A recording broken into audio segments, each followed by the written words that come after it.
Welcome to the Aquarius podcast. So this week we are experiencing Aquarius season. Finally, happy birthday to all the Aquarians out there. Let's get into the placements for today, and later we'll get into some other major transits happening this week. So we're having the sun in Aquarius at 1 degree, the moon in Libra at 29th degree, Mercury is currently in Capricorn at 19th degree, Venus is in Pisces at the 18th degree.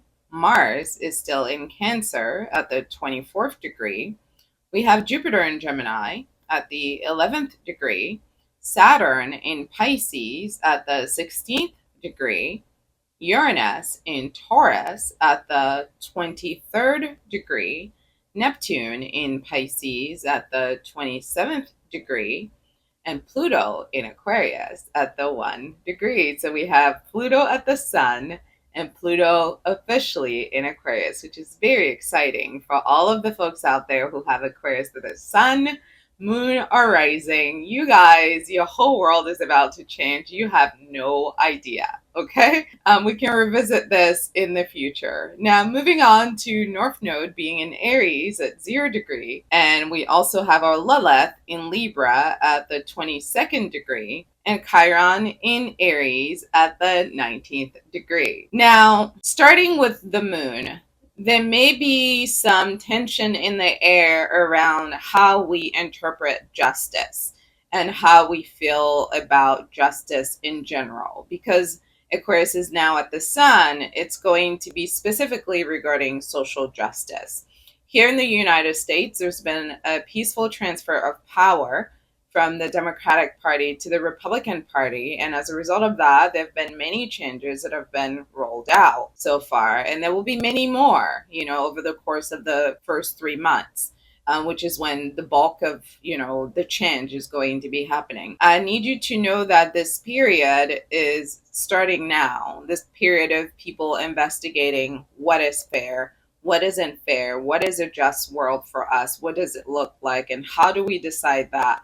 So these conversations are going to be in the air. Now, with Libra moon being at the 29th degree, there's definitely going to be a lot of information coming at us fast from the new administration about changes that are going to be made to make this world feel more equitable. When it comes to Mercury being in Capricorn, Capricorn is all about structure. Capricorn is about stability. Capricorn is about things that are dependable, things that have a solid foundation, and they often try to absorb those qualities in themselves. If you have a Capricorn friend in your life, then you know that person is probably the most reliable person in your life, because Capricorn thrives on being predictable, and they enjoy, being who they say that they are and being somebody that people can count on. So when you have that at the Mercury, the information that is being shared can can feel a little rough, because Capricorn is the goat. Have you ever studied a goat? Like, there's nothing graceful about goats, okay? They're a little wild. They're, even the noises that they make, it's not very appealing. It's not like a kitten, where it's like meow, you're like, oh, it goes like, bah, So when Capricorn speaks, it irritates people. That's what I'm trying to get to. And it's not because Capricorn wants to be irritable. It's because when Capricorn speaks, they speak from the soul, and they speak about things that they know, that they have buried, or that the world has buried for a long time, and that they're ready to unearth. A lot of the policies that are being rolled out currently by President Trump are in response to things that have happened over 100 years ago. So the language that's coming at us in terms of the things that are being rolled out are not just for the moment. It may seem like they're for the moment, when you're looking at it, and it may seem like it's impulsive. This is the other thing about Capricorn, because Capricorn hardly ever likes to make any definitive statements. They prefer listening and observing rather than speaking and being, aggressively coming at you. When a Capricorn is aggressively coming at you, it's because they're way beyond their limits, because they're very, very patient, and people like to take advantage of their patience because they know Capricorn is responsible. They're put together or tightly wound, if you want to think about it that way. Capricorn is not easily moved. does not easily react. There's an old spirit that lives inside all of them. Capricorn at the sun, moon, and rising. So these people are not interested in anything that is fleeting, anything that is childish, anything that is trivial. So if they're speaking about a matter, it's because they have studied the matter and they have come to a logical conclusion about it based on facts. Because Capricorn is all about, again, preserving the status quo. So oftentimes when Capricorn finally speaks on the state of affairs, it seems rough and sometimes harsh. And I would even argue mean. It's not unusual for people to accuse Capricorn of being mean, of being not friendly and not kind, when really in reality, it's that they are purposeful, they are focused, they know what they want, they know what is and what isn't, and they know what they need to do to get what they want. And that sort of approach doesn't come with a lot of warm hugs. Okay. So Mercury being in Capricorn at this time, you will experience this energy both in the community, because Capricorn is a community leader. So you're going to be experiencing this energy in the community, in the air, in the atmosphere, and you're also going to be experiencing it in your personal relationships. But I bring up the transfer of power in the US because a lot of our community is shifting as a result of that. So a lot of the decisions that are being made now will be affecting various communities in different ways. And I need you to know that some of these decisions are rooted in the past. They're not decisions that are being made haphazardly now. They're decisions that are being made based on how the game has been played in the past. So Capricorn being the great equalizer, Saturn being its ruler, and Saturn basically being the planet of karma, when injustice has taken place in the physical realm, justice gets to take place in the spiritual realm. As you know, we're living in both physical form and spiritual form, okay? This is why when we die, we say the person has expired. Well, what else expires? Food expires. What is food? Food is energy. So when we die, our energy expires. Now, the body that we're in is still here. When we die, that body doesn't just disappear. It's still here. But what's missing? What's missing is the spirit. The energy of that person has expired. So spirit is part of our existence, right? The energy that is in us, the way we speak, the way we joke, the way we laugh, the way we smile, the way we move, like all of those things that make us who we are, our personality, that's our spirit. And then there's our body, which is where we have our gut instincts, our human reactions, our feelings, our thoughts. It is impossible to understand oneself without combining both those things. And Capricorn is the ultimate decider on what's right and what's wrong. That's why in the world of the occult, we consider Capricorn a god, because that when you enter Capricorn, you have entered a territory that is beyond the physical realm. And this is why Capricorns are very difficult in relationship, because they insist in good energy in all their connections. They insist in things being done right, and people being truthful, people having dignity and honor, and people being dependable. Being consistent is huge for Capricorn in relationships. And naturally, the struggle in marriages, because most people don't come to marriage to bring their best. They come to marriage to get something from the other. And Capricorn comes to marriage to serve. And unfortunately, when somebody who serves is paired up with somebody who does not believe in returning that energy, it creates tension in the relationship. So usually when Capricorn is unhappy with the justice in their situation, whether it's a marriage or in society, the first thing they're going to do is be quiet. And they're going to observe, and they're going to process, and they're going to do all this analysis that Libra does, but at a much higher level, because Capricorn, remember, is a sister of Cancer. So Capricorn has all of the emotional data that Libra doesn't have. So Capricorn brings together the Libra data, which is the intellectual data of balancing out that scales of good versus evil and trying to find the truth and the balance within that. And when that's not giving them all the full picture or all the information, they will then tap into this subconscious, deeply spiritual, like from the bottom of the earth type energy. And that's the energy of Capricorn. It's all the way to the pits of hell and back to earth. So Capricorn can easily travel all the way to the pits of hell to the bottom of the earth to look at the data, unfazed by the emotions that the data bring about, and walk out of that with the truth, determined to make decisions based on what they know to be true. So the information that's coming at us and that is currently in the air is coming from this place of both data as it relates to justice in the physical realm, and also data as it relates to the emotions that came about from the transgressions that have taken place before. Moving on to Venus in Pisces. Venus in Pisces is a placement that considers love to be a universal experience. These people often struggle in intimate relationships as well because their idea of love excludes no one. It's not unusual for Venus and Pisces to marry people that they don't even love, but who love them as a result. Venus and Pisces will engage in intimate physical relationships with people that they feel sorry for because they want them to feel better. I know it sounds weird, but that's how they're wired. They're wired to love those that have been left out in the cold, those that have been dismissed by society, those that have been kicked to the curb, and those that have been deemed unlovable by the world. So Venus in Pisces is naturally drawn towards people that society is deemed unlovable. So as we go into this new world, there's also this reaction that we're having about people being left in the cold out of this transition that's happening, and how we feel about that, and what does that mean for us? Are we part of that group? Are we not? And if we're not, how do we feel about the others? So there is an emotional conversation that we're having about this state of humanity right now, what it means to be human in America, and what are some of the behaviors that we expect from one another as we share love on this earth.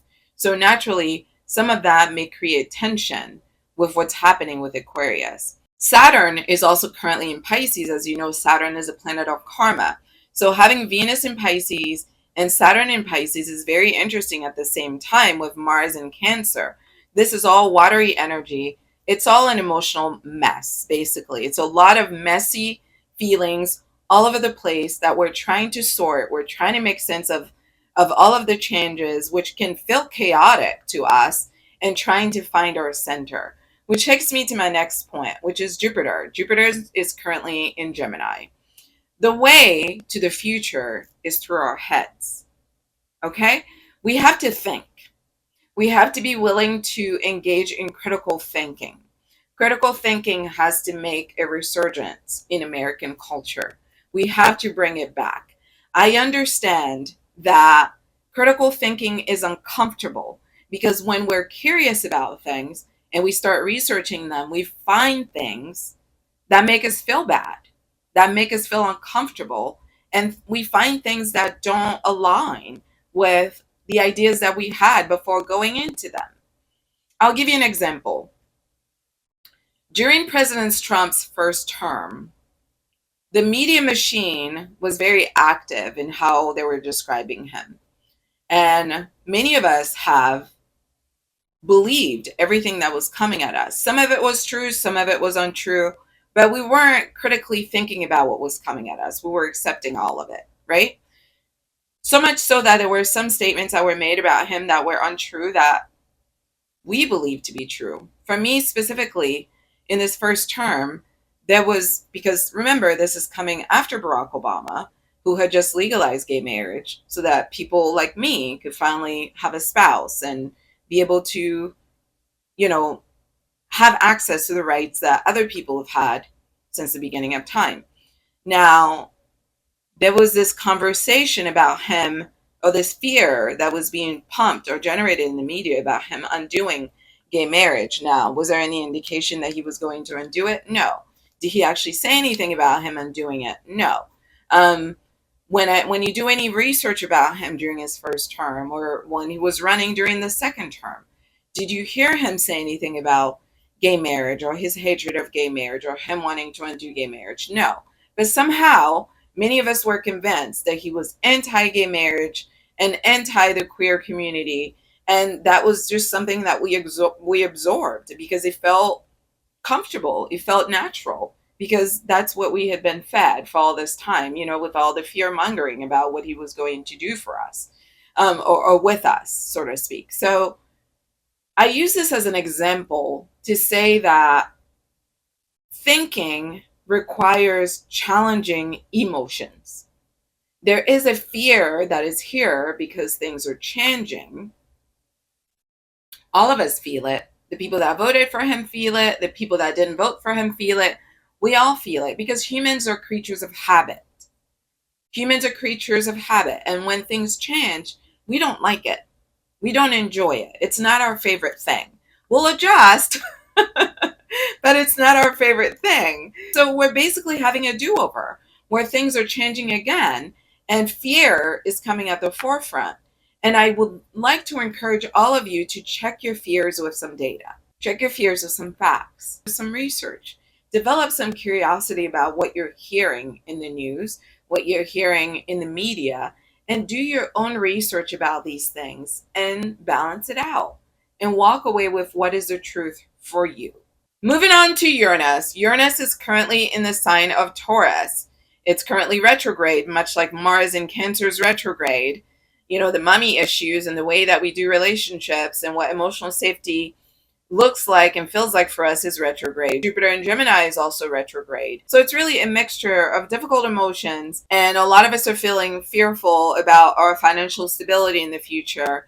A lot of us are feeling fearful about our stability in general. Like our homes. Are we going to be able to keep our homes? Food. Are we going to be able to afford food? Those tangible aspects of humanity, much of that is being brought under the radar when it comes to stability, because Taurus at Uranus is one of the most challenging positions you can have. As you know, Uranus is ruled by Aquarius, which is all about progress and the disruption of the status quo. And Taurus is all about the status quo. There is no zodiac sign that is more about the status quo than Taurus. That is literally how these people function. So there's fears here. There's a lot of fears about what stability looks like in the future. And how do we manage it? How do we mitigate it? How do we control it with all of the changes that are happening in the atmosphere at this time? Neptune is also currently in the sign of Pisces. So our dreams require us letting go of logic. They require us diving into the unknown and just doing it scared and just vibing with the moment. Saturn is currently also in Pisces. There's a lot of karma here that's being handed out. For many people, especially who have Pisces and Virgo, the sun, moon, and rising, or stellium in these placements. For many of them, this could be the very prosperous, the best, most abundant, prosperous times of their lives. And for some of them, it could be the worst, least prosperous times of their lives based on how they've utilized love. Because Pisces is exalted at Venus. Pisces is the true lover of the zodiac. And love knows no bound. That's why love lives forever, because God loves everyone the same. And love is for everybody. Everybody deserves love. And everybody is here because somebody loved them. So in a perfect world, we're here to give each other pure love. But as you can see, humans are messy, and they're not always able to deliver on that promise that we made before we incarnated here, which was to be a light of love and goodness in the world. Okay, moving on to Pluto. Pluto is officially in Aquarius. The sun is officially in Aquarius. This is going to be a very exciting time in the world's history. People are going to write many books about this time of our lives. 100 years from now, 200 years from now, they're going to be dissecting the events that are happening right now. Yes, it's going to feel chaotic because Aquarius is like lightning. Remember, Leo is the sun and Aquarius is lightning. Lightning is exciting, unpredictable, traumatic, shocking. It doesn't help that Aquarius is also ruled by Uranus, the coldest planet in our solar system. So when you put all of this excitement with this rigidity and this icy cold presentation, yeah, it's going to be something Hollywood worthy, like movie worthy. This is the most exciting time of our human lives. I need you to know that Pluto in Aquarius is literally going to change the world in the most interesting, fascinating way that you've ever imagined. And I'm so grateful that I get to be a part of it. Now, let's wrap up today's weather report with our North Node in Aries at the 0 degree, what's happening right now may seem scary, but it doesn't mean that you need to slow down, nor does it mean that you need to be scared. If you know in Aries, you know that these people do things without thinking. That is actually their superpower. Because honestly, if you think about things too much, you can actually cripple yourself with fear. This is usually the issue with Capricorn, is that they think and think and think and think, and by the time they react, what you get is a volcano from the pits of hell that could have been felt differently if Capricorn was willing to just cuss you out the very first time that you trespass on their boundaries. As you know, Capricorn has lots of boundaries, and people love violating Capricorn's boundaries because Capricorn is non-reactive. They're very unbothered, much like Aquarius, much like Pisces. And demons that are disturbed don't like souls that are unbothered.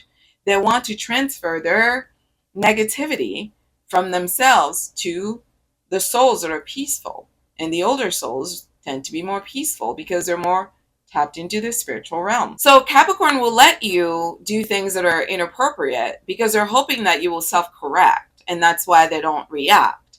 But Capricorn, I'm here to tell you that sometimes reacting the first time can actually save you a lot of time on the back end. And that's what Aries knows. Aries is not going to let you get away with anything that you do with them that is inappropriate. The very first time you do it, you will hear about it because they need to let you know where you stand in that moment. Aries is an expert at responding to the moment. So it's scary right now because things are changing and we don't like change. What we're being asked to do is think about the changes, think about the information that's coming at us, do our own research to decide what we believe, and then make moves. This is not the time to be stagnant. This is not the time to overthink. This is the time to do and to trust that even if you go down the wrong path, you will be able to course correct later. Because what's more important right now is taking an action, is deciding. Decide what you want to do with your life and do it. That's it. That's the energy of Aries. And with North Node in Aries being a 0 degree, this is the energy of magic. 0 degree in astrology is the energy of anything can happen. And when you couple that with Pluto in Aquarius, Aquarius being the magician of the zodiac, and the sun in Aquarius, this is magic time. This is not sleepy time. This is not debating time. This is go time. You go. You do it scared, but you get it done. What makes Aquarius a magical zodiac sign is that they're able to sustain the structure while also challenge it. That is their gift. Capricorn, being ruled by Saturn, is all about sustaining the structure. Capricorn struggles when the structure starts to shift. Aquarius can both sustain the structure and rock the boat at the same time. This is why Aquarius is the rebel of the zodiac. They know the art of civil disobedience. That is the power of Aquarius. I will do it within the limitations that you've given me, but I will do it my way. The end. So this is a time to be brave. It's a time to do things your way, the way that resonates with your DNA, with your truth. This is not the time to betray your truth. This is a time to stand steadfast in what you know in your mind and in your heart to be true. And you have to hold on to it. Even when it's scary, you've got to hold on to it. Even when it's scary, you've got to push forward. Even when it's scary, you've got to stick to your authenticity. And that is your personal truth. I know you can do it. It's scary, but I know you can do it. Aquarius is all about knowledge. Aquarius is all about scientific experiments to test our knowledge. Aquarius is about shaking the table. It's about rocking the boat. And it's not just out of a desire to be rebellious. That's more Aries gig. For Aquarius, it's about progress. It's about pushing us into a smarter direction, pushing us into an avenue that allows humanity to evolve into a new state of existence, one that is more conscious, more spiritually aware, and also more analytical and intelligent. What makes Aquarius such a powerful zodiac sign is that they're both emotional and logical. They're both scientific and spiritual. And very few people are able to do that. For most people, life is either or. You're either a thinker or a feeler. You're either a religious person or a scientific person. And for Aquarius, it's and, not or, but and. Aquarius is both. And they will use whatever spiritual weapons are needed to respond to the energy of the moment. Aquarius is here to challenge the status quo, to innovate. Aquarius is here to throw out what no longer works, to bring in a new perspective, a new mindset, a new way of looking at the world. Because when we change our perception, we change the world. The world doesn't change without changing how we experience it, how we look at it, how we view it, how we interpret it. We are the creators of the world with our mindset. Aquarius wants you to free yourself from the restrictions that society has imposed on you. Free yourself from the lies that you've been told about who you are. Free yourself from the lies that you've been told about other people. Free yourself from the programming. Programming is very real. Propaganda is very real. It's easy to brainwash people with messaging. It's time for you to question the messaging you're receiving and make smart decisions based on facts, what you know to be true for you. It doesn't have to be true for anyone else. It simply has to be true for you. Aquarius wins because they stay in their true, authentic energy. They have no desire to blend in. They have no desire to fit in. They have no desire to follow the crowd. They thrive on their own. And this is why this group, much like Capricorn, also struggles in relationships. Because in intimate relationships, it's about collaboration. And Aquarius is fully self-sufficient. So naturally, that brings about tension. Nonetheless, this is a time for us to be clear about what it is that we want. Because if we want good human relationships with each other, we have to learn how to collaborate. We have to learn how to give something to get something. That's the only way relationships work. They require energies from both people. Both people have to bring their energies to the table.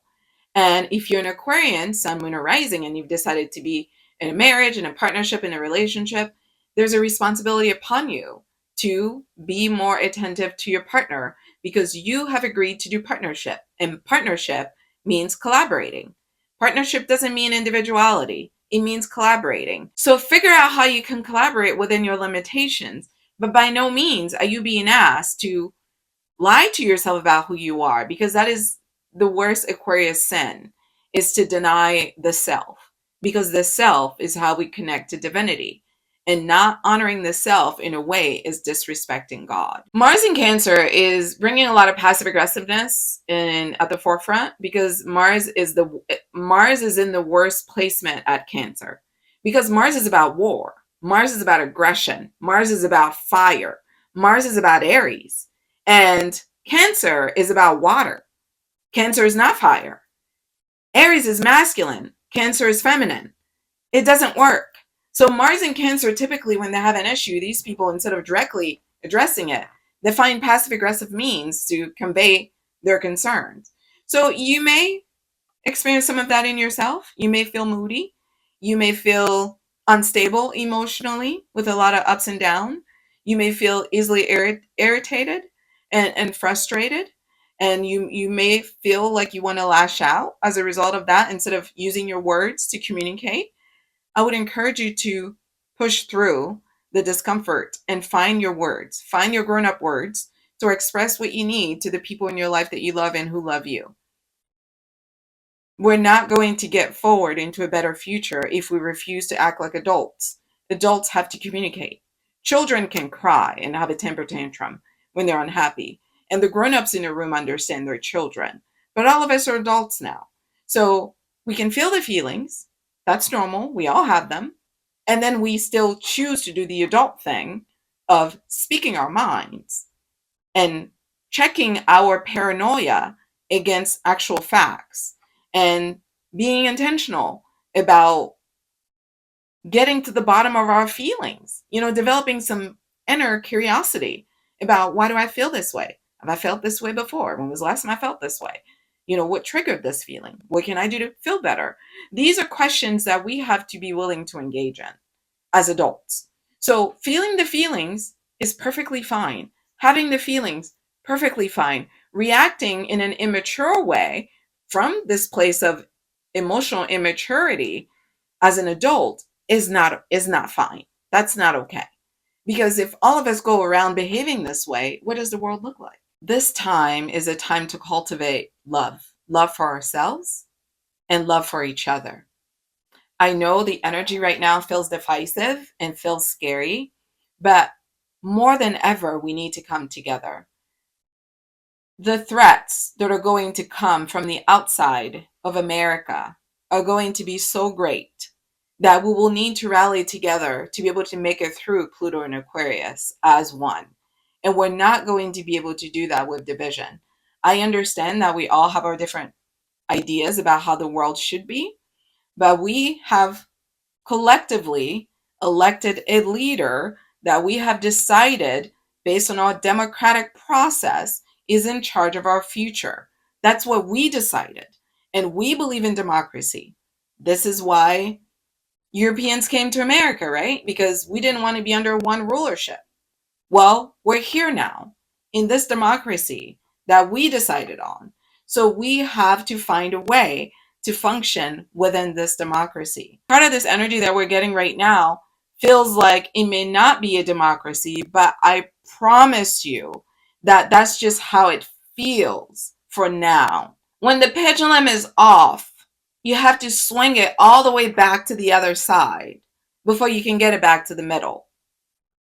So that's what that is. We're swinging all the way back to the other side, and we're going to get back to the middle.